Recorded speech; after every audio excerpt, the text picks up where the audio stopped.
Bueno, se acerca ya el verano, se acerca el buen tiempo. Es verdad que los días también se notan que son más largos.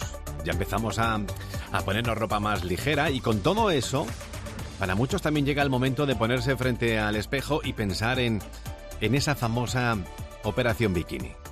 Cada año más o menos por estas fechas empiezan las prisas por perder peso, las dietas express, los intentos de última hora por llegar al verano con la mejor versión de uno mismo, pero entre tanta dieta milagro, consejos de internet y soluciones rápidas, también es importante pararse a pensar qué hay de verdad en todo esto, qué es saludable, qué no lo es tanto, y cómo podemos cuidar nuestro cuerpo sin caer en hábitos extremos.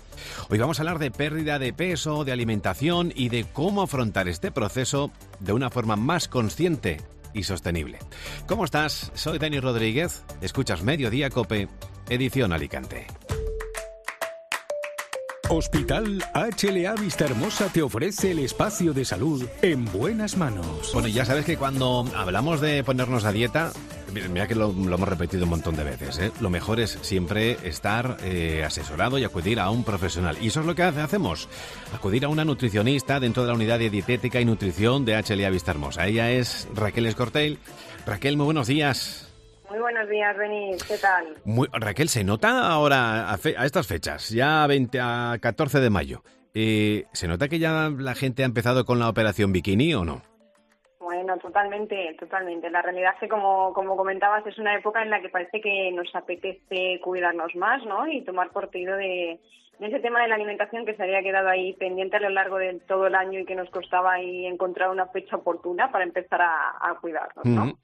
Bueno, pues nos ponemos manos a la obra y sí que me gustaría preguntarte, ¿cómo enfocáis cuando llega el momento de perder peso, de ponernos a dieta, cómo enfocáis este tratamiento en los pacientes?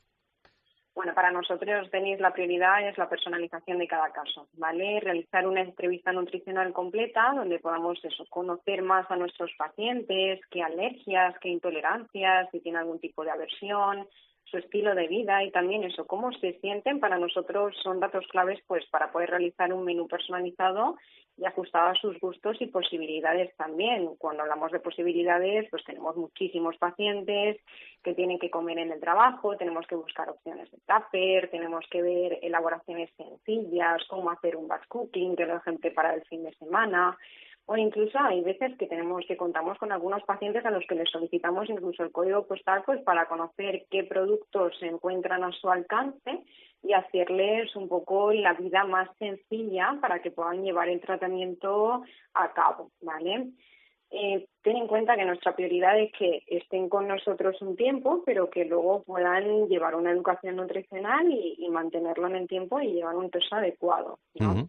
Aparte, nosotros también en consulta trabajamos mucho con el estudio antropométrico de los pacientes. Es muy importante poder analizar sus parámetros base, como son la grasa, la retención de líquidos, si presenta un porcentaje de masa muscular adecuado y un déficit, y también explicarles esa información a nuestros pacientes para que comprendan que aunque pensamos que el peso es el dato estándar, realmente no es en el que nos tenemos que fijar, sino en la regulación del resto de parámetros para que el dato del peso pueda estar dentro de la normalidad. Uh-huh.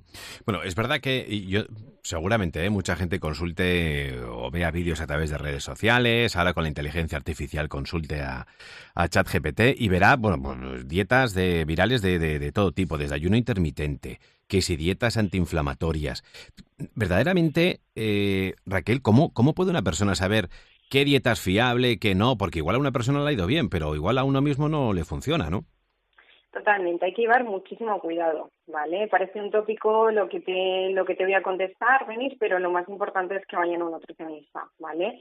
Como te comentaba antes, hay que personalizar cada caso. Hay pacientes que son pluripatológicos, tienen diferentes patologías que unas afectan a nivel digestivo, otras son de otro tipo de órganos, pero que la alimentación puede incluso inhibirles el tratamiento. Entonces, dietas estandarizadas o dietas virales, como comentabas, no son efectivas para todos. Cada paciente tiene un dato diferente, una situación diferente, un hábito de vida muy complicado con respecto a otros. Entonces, son estándares que al final, si no podemos seguirlos, nos van a llevar a una frustración mayor.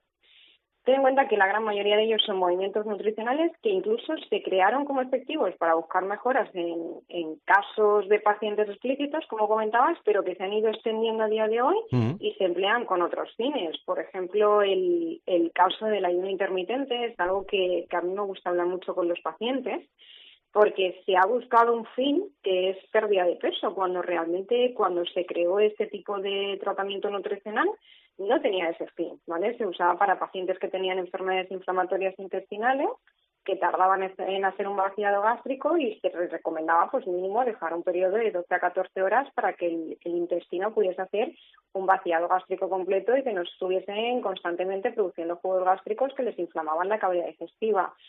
¿Qué pasó? Pues que muchos de ellos, bajo esa inflamación, esa retención de líquidos que tenían en la cavidad, les hizo que bajasen de peso, pero realmente no era con ese objetivo, no era una pérdida de peso, era pues para tratar una patología base.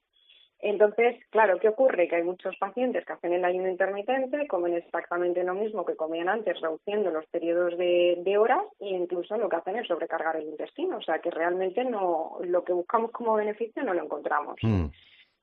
Oye, ¿y tú como experta qué recomiendas? ¿Hacer 3 ingestas a lo largo del día, 4, 5, incluso 6 he visto yo por ahí también? Mira, lo importante es poder realizar ingestas que dejen un periodo mínimo de diferencia entre toma y toma de 2 horas y media, ¿vale? Para que el intestino pueda vaciar, pueda trabajar bien y el estómago pues pueda volver a recepcionar alimento, ¿vale? Ya depende del paciente. Hay pacientes que por motivos horarios pueden hacer 3 tomas, hay pacientes que pueden hacer 5, pero la media que se estandariza son 4 tomas, ¿vale? Esas 5 que se recomendaban antiguamente no es necesario que sean así completas. Oye, también, mira, en los últimos años han surgido nuevas herramientas para perder peso, ¿no? Y está cambiando mucho el enfoque. ¿Cómo ves? ¿Cómo encajan dentro de la educación nutricional y los hábitos de vida? Bueno, este es un tema bastante complejo, ¿no? Estamos como viviendo una magnificación del uso de los GLP-1 y los GIP que se han puesto tan de moda en esta época. Y sí que es cierto que son tratamientos pues que nos ayudan a la pérdida de peso, pero yo creo que hay mucha gente que no llega a entender de qué se trata. Yo os lo explico brevemente para que nuestros oyentes lo puedan entender, pero lo único que hacen este tipo de tratamientos es ralentizar el vaciamiento del estómago. Eso significa pues que al final el deseo de comer acaba disminuyendo y como resultado pues se consume menos comida y nos lleva a una pérdida de peso. Pero tenemos que tener en cuenta que es un tratamiento hormonal. Forman parte de un grupo de hormonas que se llaman increatinas, que regulan el funcionamiento de nuestro metabolismo, pero que se liberan en el intestino después de comer y su función principal es decirle al páncreas, oye, libera insulina en el intestino para que la persona que lo está tomando controle los niveles de azúcar y que se quede saciado, ¿no? Entonces, ¿qué ocurre? Es un tratamiento que tenemos que llevar a nivel multidisciplinar.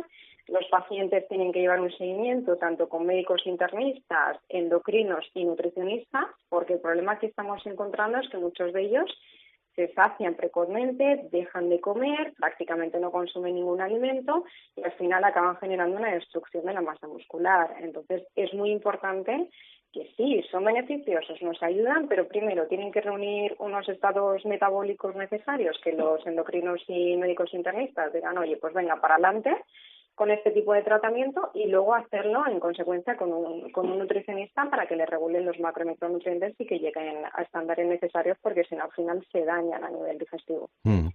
Mira, por último, cada vez es verdad que se habla más de que no solo importa el qué comemos, sino también el tipo de alimentos, ¿no? Hablo, por ejemplo, de los ultraprocesados. Puede parecer obvia la pregunta, pero ¿influyen realmente en la pérdida de peso o no? Totalmente, sí que nos influyen. Todos los alimentos que son ultraprocesados se definen como alimentos que llevan conservantes, que llevan estabilizadores, que llevan mantenedores, llevan potenciadores del sabor.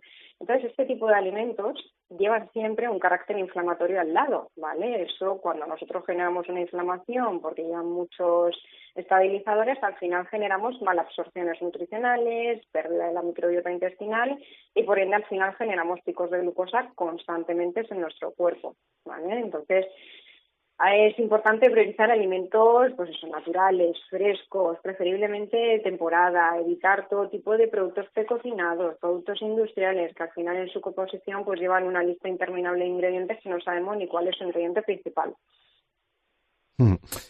Más o menos para que nos hagamos una idea, Raquel, si vamos a llevar a cabo una dieta, queremos perder peso y para que no tengamos ese efecto rebote, ¿qué sería lo normal? ¿En cuánto tiempo? No sé si igual me dices, oye, pues en 3 días es normal, muy habitual perder un kilo o no, o perder más. ¿Cuál sería un poco el peso estándar?